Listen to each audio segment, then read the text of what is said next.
Get Rich Education is brought to you by Reef Oil and Gas Companies, partners in American energy production for world consumption.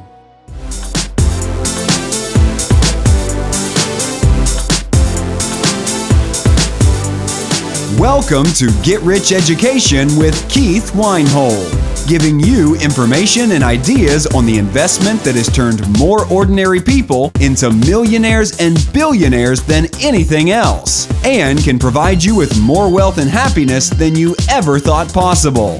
Now, here's your host, investor, entrepreneur, business owner, and educator, Keith Weinhold. Welcome to Get Rich Education, Show 17. I'm Keith Weinhold. Thanks for being here. I want to talk to you today about the importance of taking action. Not just any action, but the right action. Educated and informed action. They say knowledge is power, a quote attributed to Francis Bacon, but that's since been improved upon.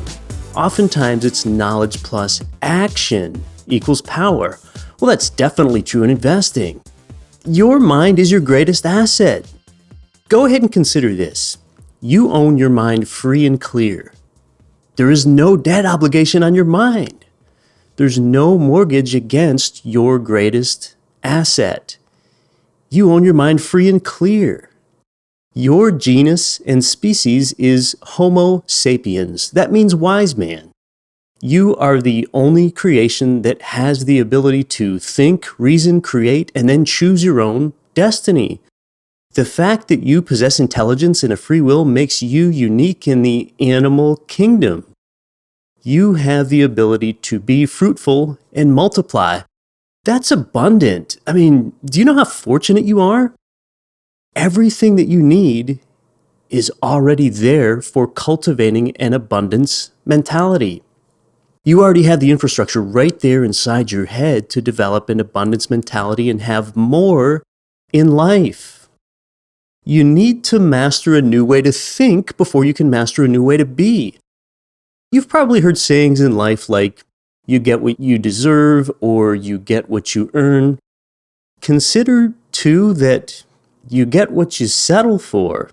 Look, those that often live the greatest lives, the most successful and abundant lives, are not the smart, but rather they're the bold. You grew up living your life based, frankly, on some of the worst advice that I've ever heard. I did too. It's that well-intended yet dream-crushing, be sure to live below your means. Why do people say that? Or some might say, live within your means. Advising someone to live below their means, that stifles ambition. That leads to settling for less in life. Scarce thoughts lead to scarce actions. And then scarce actions repeated become scarce patterns, and scarce patterns repeated become a scarcity-based life. You'll always be limited. You won't live the life that you could have. That's thinking things like, it's a good idea to first use the internet to search for the cheapest gas station before I fill up the car, and I'll even drive extra miles to get there if I have to. That's thinking like, I'm going to track this credit card point system that rotates quarterly to get 20% off my Verizon phone bill. Live below your means. You take that to heart as a kid, and then you're not even trying out for quarterback of the high school football team, right? That's living below your means. Be the mascot instead. See, live below your means doesn't make sense there, just like it doesn't in a financial sense either. Live below your means is not the best use of your time, resources, talent, opportunity. You are limited to the amount that you can cut to the downside anyway. Well, when you embrace abundance rather than scarcity, you have an unlimited upside, plus you're living better anyway. That's expanding your means. That's thinking, last year I added 1 rental unit to my portfolio and I went on 2 vacations, and this year I will add 4 rental units, go on 4 vacations, and I'll launch an internet-based infopreneurship business. Which one of those 2 scenarios aspires you to be more of what you would rather be? Which one says I can't and which one says I can? living below your means, or using that time to expand your means. Of course, the abundant approach of expanding your means says, I can. All those things are aligned. All right, well, that's thought-based, and then you need to convert that thought into action. Because there is a gap between believing something and knowing something. The difference between believing and knowing is doing. Doing is what closes that gap. Well, how do you get experience? It's by doing. Abundant thoughts lead to abundant actions. Abundant actions repeated become abundant patterns, and abundant patterns repeated become an abundant-based life. That's unlimited. If you want to know how to prosper, you have to know how to deliver something of value to this world. The world financially rewards those people that bring a value to it. And we need to move that toward action. Do you think that you bring more value to the world by reading more and more books and listening to more and more podcasts and only doing that, or by providing more clean, safe, affordable, and functional housing to people? Well, you'll best be financially rewarded when you do both, but it's mostly the latter because that's the result of an action. Let me put it this way. Would you rather learn and be mentored from someone that's read every last Rich Dad Advisor book and Brian Tracy book over the last 2 years, yet they still haven't invested in real estate?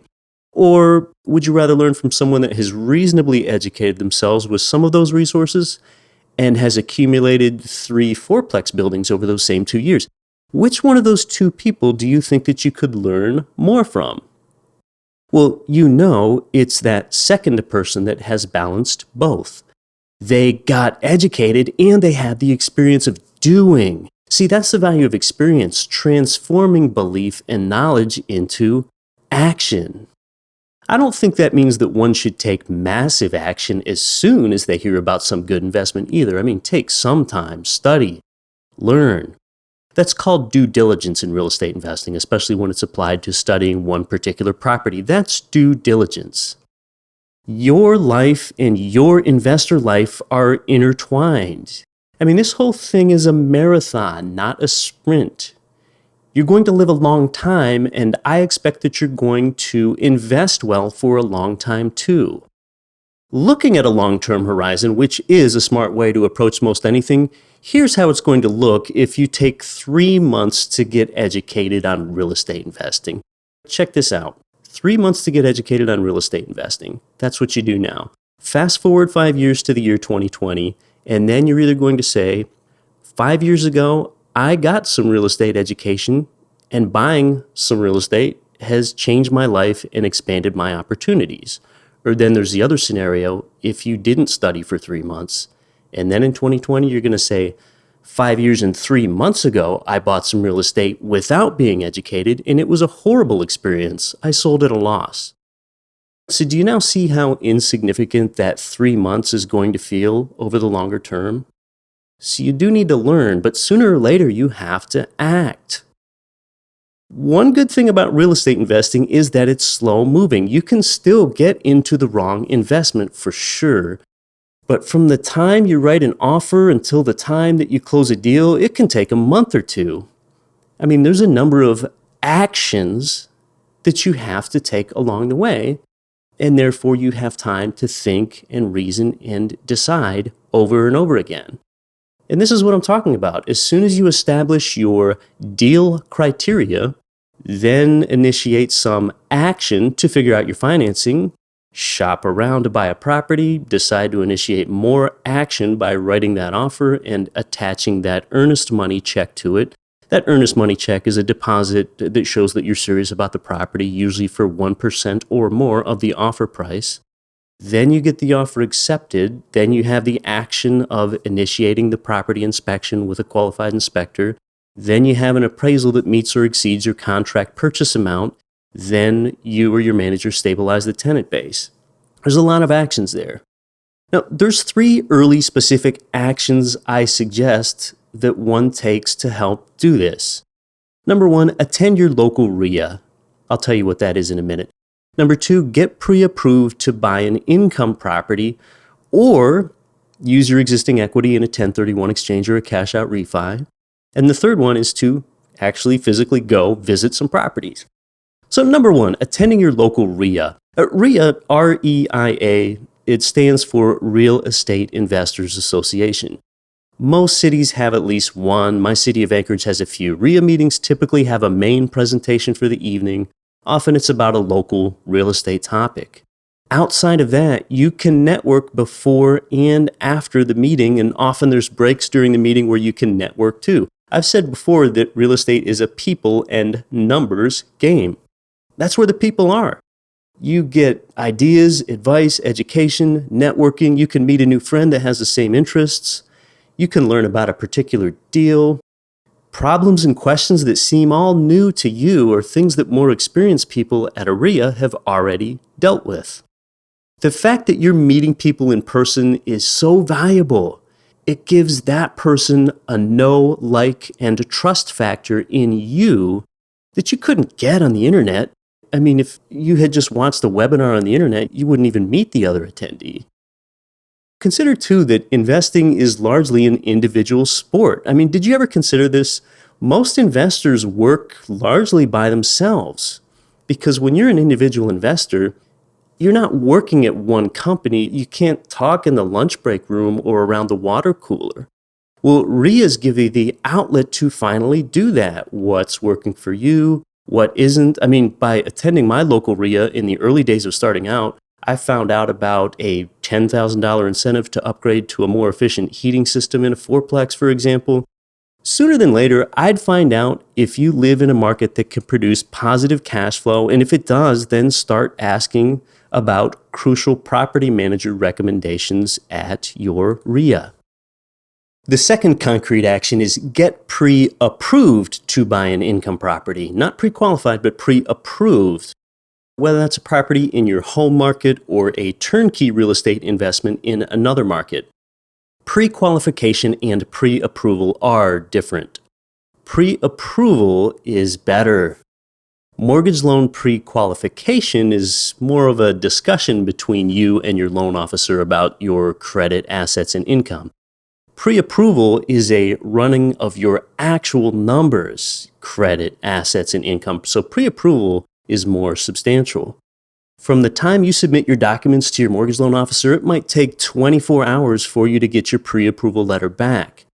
Your letter will define the exact loan amount that you qualify for, and it typically expires after 90 to 120 days, so you want to get with a good real estate agent as soon as you have your letter.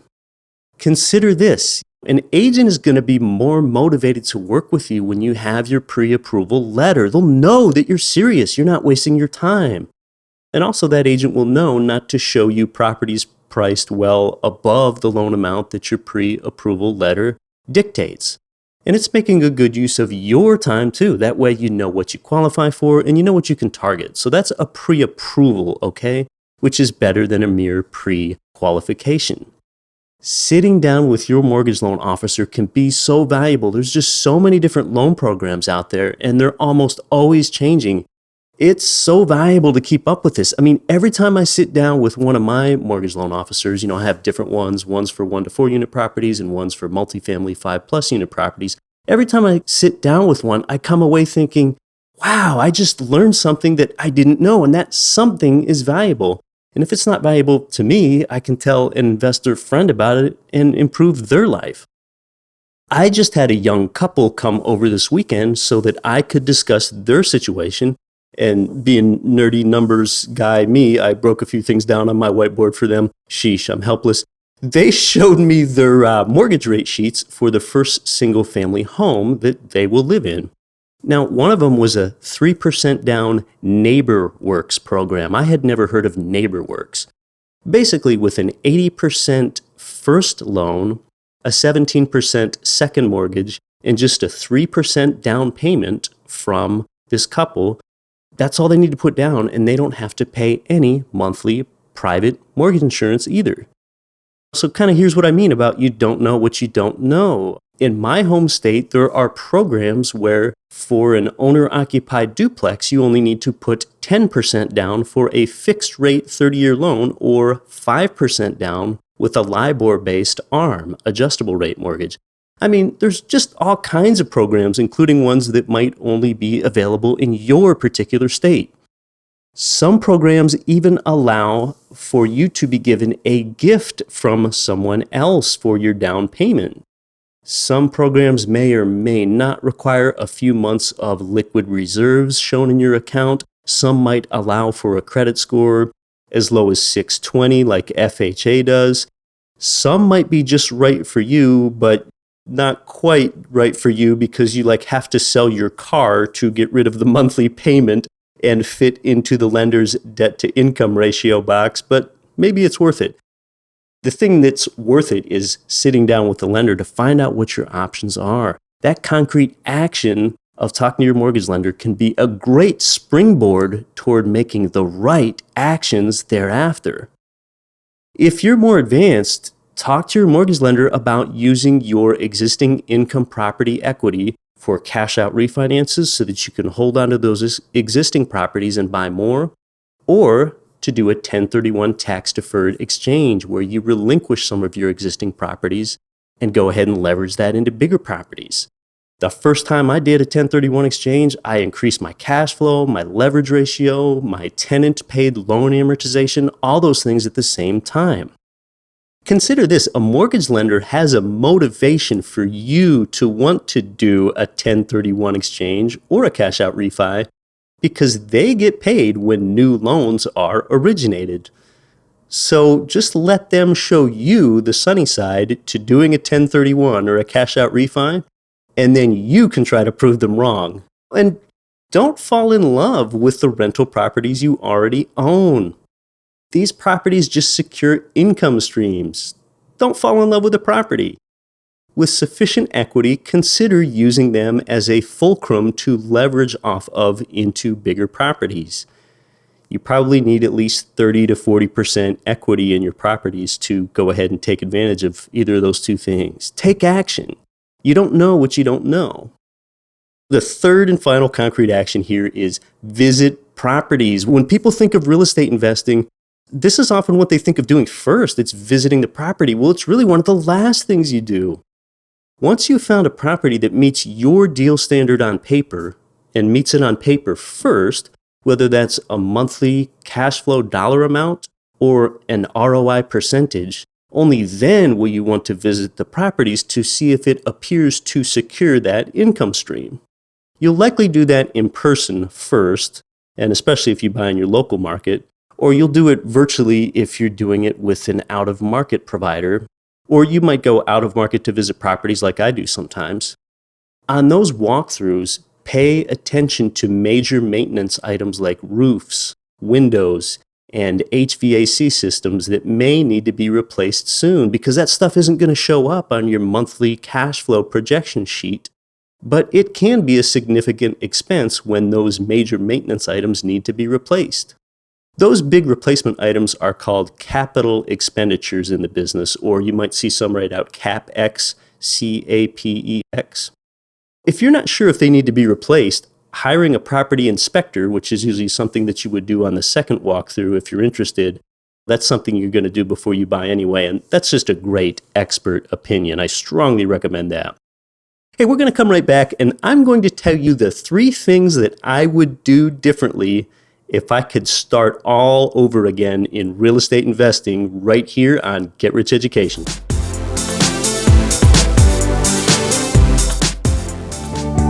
Are you looking for an investment with the potential to offer monthly cash flow and tax advantages? While prices fall at the pump, now could be the time to invest in oil and gas. In business for nearly 30 years, Reef Oil and Gas Companies has endured price fluctuations and understands the importance of creating opportunities by purchasing oil and gas properties during distressed times. Primarily focused on the Bakken Three Forks of North Dakota and the Eagle Ford Shale of South Central Texas, Reef's model is designed to generate revenue and provide tax advantages from the production of oil and natural gas. For more information on this investment opportunity, go to reefogc.com.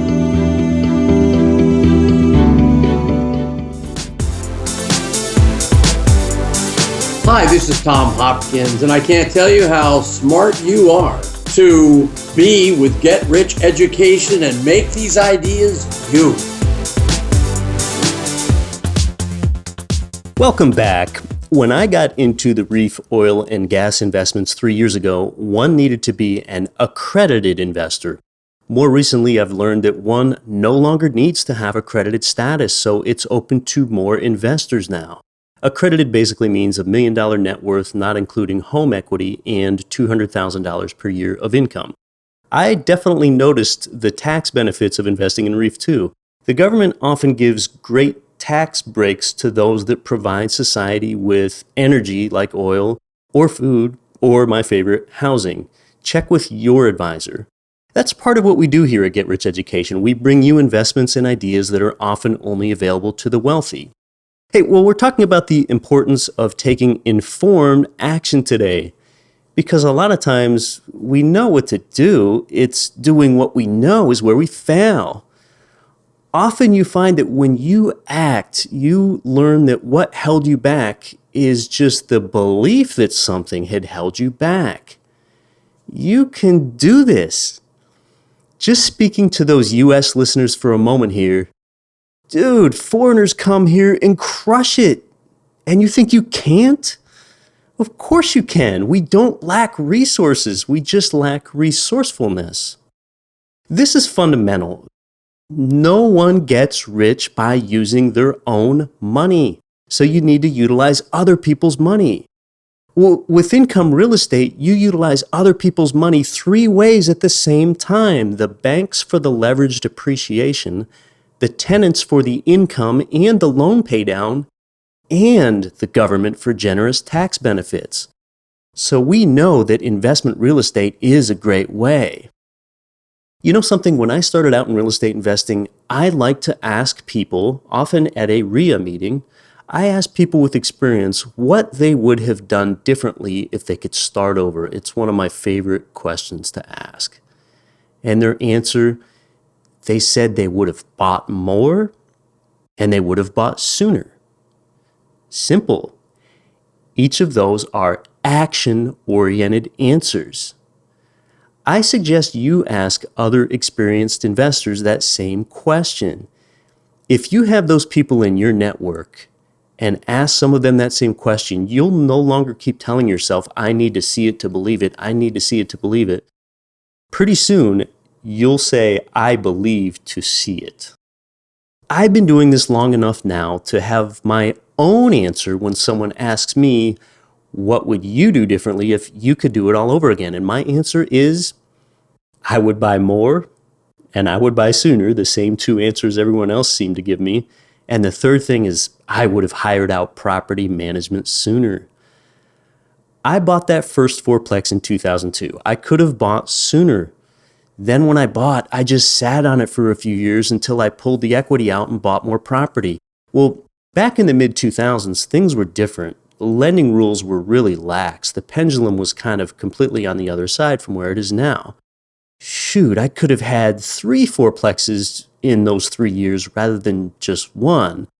Values were appreciating so quickly then that sufficient equity accumulated fast. Also, back then, there wasn't any firewall between loan officers and appraisers like there is today, so appraisals came in really generously high, if you know what I mean.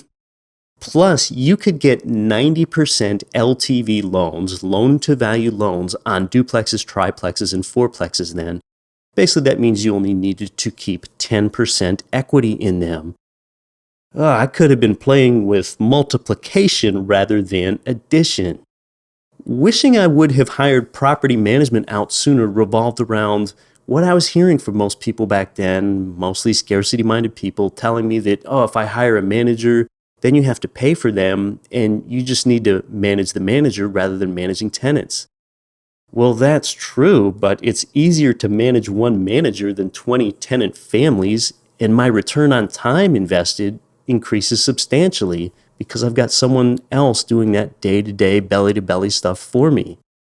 If I would have expanded by multiplying, then I would have gotten a manager sooner anyway because I would have had to due to the scale. Hiring a manager sooner would have increased that vital ROTI, making it almost completely passive income, my return on time invested. So that's what I would have done differently. But see what it involves around? Everything I wish I would have done a little better revolves around action, acting sooner. It also shows you that doing the right thing is more important than doing things right. I was doing the right thing, real estate investing, but doing some things wrong inside it. Well, it still turned out well because I was doing the right thing, and I put the right thing ahead of doing everything right. So hope is not a strategy. At some point, you need to act. This gets a little introspective, but just think for a moment about what others have done before you. Your parents, grandparents, and generations before them all paid into housing. They didn't understand that good debt creates leverage and arbitrage. They didn't even contemplate how rental property produces durable income and how it makes money follow you rather than you spending your life chasing money. Your family before you lived below their means to pay off their home and sacrifice time and memories with their loved ones often to work to pay it off. They worked late, they worked overtime, they came home tired and worn out, they limited their vacations, they limited that quality time with their family. They left countless family wiffle ball games that will never be played, fishing trips that never happened. They weren't dumb, families just didn't talk about money as much then.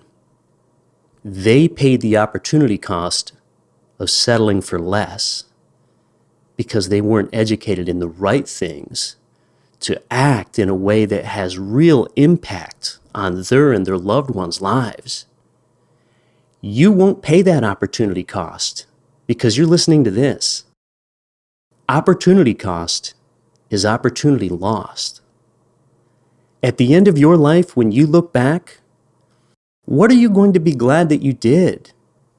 What are you going to regret that you didn't do? Let me ask you, do you think real estate will have more value 10 years from now or less? When it comes to investment real estate, what better investment do you know of? Act. If not now, then when? Your mind is your greatest asset. Someone told you long ago to live below your means, but you own your mind free and clear. No one can put a lien on it. Isn't it a wonderful thing that no one can place a mortgage against your mind? It's all yours. Now go out there and don't quit your daydream. You've been listening to the Get Rich Education podcast, telling you what the wealthy won't tell you about real estate and investing. If you enjoyed the show, please take a minute to visit iTunes and leave your comments.